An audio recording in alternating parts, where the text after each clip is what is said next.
Good stuff. Hi, Akiko Levitt here at the 72-Hour Jam. With me, I have Big Daddy Shad, as you just heard them playing the blues. To my left, I have Mark McMillan, and I'm going to get Mark to introduce the members of your band. This is Greg Siddle here. That's Ron Sims right there. That's Tom Cook right there. Now, Mark, your bio says that you've been playing together for 3 years, but our viewers probably remember you from many years back. You've been playing the blues around here for a while. Was it the Heartbeats you were with? Heartbeats, Minglewood, whoever would hire me there for a while.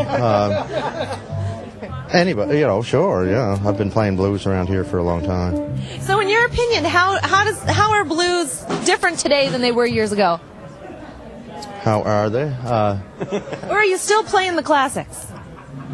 Blues is pretty always the same, really. I mean, it changes very slowly. Blues. I mean, it's a personal interpretation on it, and that's just changes with the way that somebody looks at it.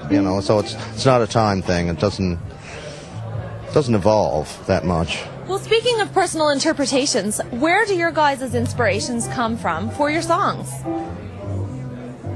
From Mark. just from Mark. And Mark, where does your personal inspiration come from? I spend too much time in my vehicle, and the radio hasn't worked for the last 3 years, so I have to entertain myself. That's pretty well where it came from. Good stuff. And where did you round up all these great musicians? In the Amherst area. I've been up there for 5 or 6 years now, and I had a house gig in a bar, and got to know these guys, and we formed a band in that bar. Since then, the bar blew up, which was a real drag. So. And I hear your equipment was actually in it. Is that right? My Fender Super Amp. I go up there to the ruins of the bar every once in a while and place a flower now and again. They don't make Fender Supers like they used to. And let me ask you, where does your name come from? Big Daddy Shad. You'll have to. We blame this guy for that. Let me move on over. Where did you find your name, Big Daddy Shad? Where did you come up with it from? It sort of popped into my head one day. We were sitting talking about names and sort of put it together. Does it have any meaning? No. No, it's kind of has a maritime flavor, but it has no meaning at all. None. I'm finding that is kind of a trend with the bands I'm interviewing today. The names just pop in their head, and they're not necessarily meaningful. So, saying that you've been playing for years and years around Halifax, it was at the time, right? You've moved to Amherst. Mm-hmm. Is this somewhat of a rebirth for Mark McMillan? No, not really. I've always played. No, it's not a rebirth, I don't think, but I like this band.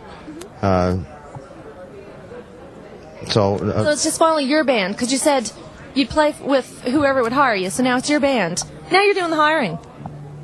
Well, no, we're just a band. I mean, it's not really. I'm not really the leader of it. I mean, it's. We all like the same kind. We all like this kind of stuff, so we just play it. It's leaderless in a way. Maybe I'll pick the tunes on stage, but that's about it. And just follow them out of curiosity, really. It's a learning experience. They don't know that I'm following them, though, so. Tit for tat. It's like a dog chasing his tail. Now, you guys are recording a CD. When do you expect to actually have that finished? What time is it now? It's about 12. It's quarter to 12. No. This was the last one taped live, right, for your CD? Yeah, we'll just tape that off. No, give us 4 months. 4 months we'd have it. Yeah. Should be finished. Hopefully it'll be finished. And in the meantime, you guys have a website people can visit. What's the address? I don't know anything about that stuff. www.BigDaddyShad.com. Can you say that once more? www.BigDaddyShad.com. Big Daddy Shad, one word. Small letters. I couldn't have done that. So, of course, if you have Eastlink Internet, you can log on and you can go on www.BigDaddyShad.com. And in the meantime, waiting for their CD to come out in about 4 months. You can probably hear a couple tunes on there. Good stuff. Well, we're going to go back to the stage in just a few minutes with Bruce. Right now, we're going to go to a quick break. You're watching Eastlink Television at the 72-Hour Jam. It's Eastlink Television right here at home.